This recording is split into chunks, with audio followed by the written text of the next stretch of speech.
Good morning, students. My name is Manjeet Singh Dogra from Harvard Grammar School. Today, we are going to discuss the political science lesson working of institution. This is a lecture for ninth class.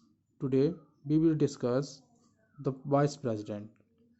Vice president जो है इसको उपराष्ट्रपति के नाम से जो है वो जाना जाता है। तो ये तो हम सभी को पता है कि हमारा संविधान जो है उसको बनने के लिए 2 साल 11 महीने और 18 दिनों का समय जो था वो लगा था। अब इतना समय जो था वो क्यों लगा? क्योंकि अलग प्रकार के जो आर्टिकल्स वगैरह थे, अलग प्रकार के जो अनुसूचियाँ वगैरह थी, या फिर अलग प्रकार के जो नियम वगैरह थे, जो रूल्स वगैरह थे, उनको बाहर की कंट्री से जो है वो फॉलो किया गया है, वहाँ से जो है वो कॉपी किया गया है। इसलिए हमारा संविधान जो है इसको बनने के लिए इतना समय जो था वो लग गया।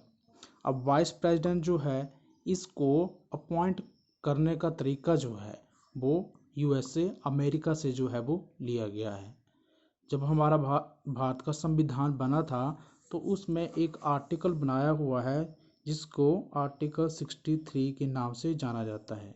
इस आर्टिकल के अंतर्गत क्या है कि उपराष्ट्रपति जो है इसकी अपॉइंटमेंट जो है वो की जाती है। तो उपराष्ट्रपति जो है ये जो हमारी राज्यसभा होती है, राज्यसभा, इसका जो होता है ना ये चेयरमैन होता है। इसका जो है ये अध्यक्ष होता है। तो आर्टिकल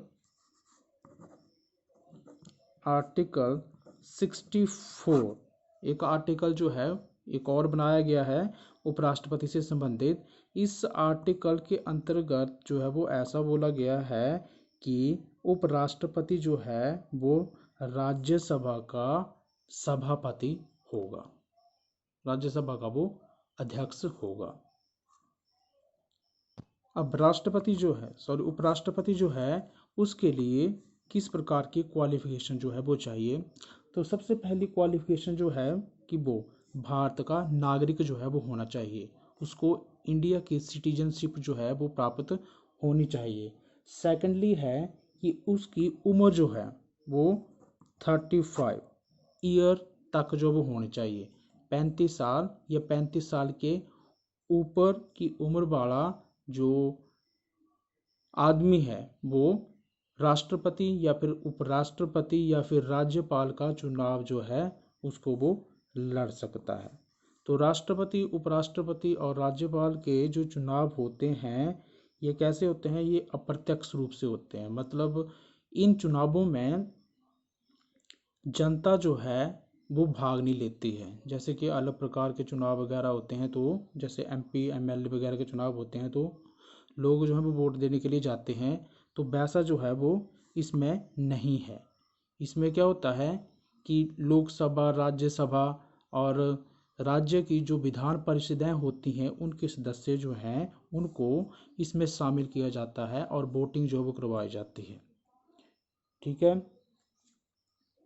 इसके बाद क्वालिफिकेशन में पॉइंट नंबर 3 जो है वो हमारा आता है कि वह राज्यसभा का सदस्य चुने जाने की योग्यता जो है वो रखता हो। मतलब ये है कि उपराष्ट्रपति के चुनाव में उपराष्ट्रपति जो है वो उसी आदमी को जो है वो चुना जाता है जो लोकसभा या राज्यसभा इन दोनों में से किसी एक का जो है वो सदस्य होना चाहिए। अगर इन दोनों में से किसी का सदस्य नहीं है तो उसको जो है वो किसी भी पार्टी का बहुमत जो है उसको प्राप्त करना होगा, तभी जो है वो इलेक्शन में पार्टिसिपेट जो है वो कर सकता है। अब उपराष्ट्रपति जो है इसका टेन्योर कितना है, मतलब इसको जो है वो कितने समय के लिए जो वो चुना जाता है? तो इसको जो है वो 5 सालों के लिए जो है वो चुना जाता है। जैसे कि राष्ट्रपति को, प्रधानमंत्री को या राज्यपाल वगैरह जो है उनको 5 साल के लिए चुना जाता है, वैसे ही उपराष्ट्रपति जो है इसको भी 5 सालों के लिए चुना जाता है। 5 सालों के बाद जो है वो दोबारा फिर चुनाव होते हैं, तो फिर किसी दूसरे आदमी को जो है वो वामपंथी दल का नेता जो है वो बनाया जाता है। इसके बाद एक आर्टिकल जो है वो और है, आर्टिकल 65। आर्टिकल 65, आर्टिकल 65 के अनुसार ऐसा बताया गया है कि जब उपराष्ट्रपति राष्ट्रपति के रूप में कार्य करेगा तब वह राज्यसभा के सभापति के पद से पूरे जितने भी जो वो कर्तव्य वगैरह होते हैं उनका पालन जो है वो नहीं करेगा। मतलब ये है कि अगर किसी वजह से जो हमारा प्रेसिडेंट है उसका पद जो है वो खाली हो जाता है, प्रेसिडेंट जो है उसको 5 साल के अंदर जो है अगर उसकी जो है डेथ वगैरह हो जाती है या फिर उसको महाभियोग के द्वारा जो है वो हटा दिया जाता है या फिर करप्शन के आधार पर जो है उसको किसी भी तरीके से हटा दिया जाता है या फिर वो खुद ही अपने पद से इस्तीफा जो है वो दे देता है, तो उस स्थिति में क्या होता है कि उपराष्ट्रपति जो है वो राष्ट्रपति के रूप में जो है वो काम करता है। ठीक है, तो उसको उस समय जो राज्यसभा होती है उसका जो अध्यक्ष बना होता है, राज्यसभा का जो चेयरमैन बना होता है, तो उसको वहाँ से इस्तीफा जो है वो देना पड़ता है। उसी के बाद जो है उसको राष्ट्रपति के रूप में काम करने की स्वीकृति जो है वो दी जाती है। जब वो राष्ट्रपति के रूप में काम करता है तो 6 मंथ के अंदर अंदर जो है वो इलेक्शन करवाने जो हैं वो ज़रूरी हो जाते हैं, यानी कि 6 मंथ के बीच में एक नया राष्ट्रपति जो है उसको जो है वो चुन लिया जाता है।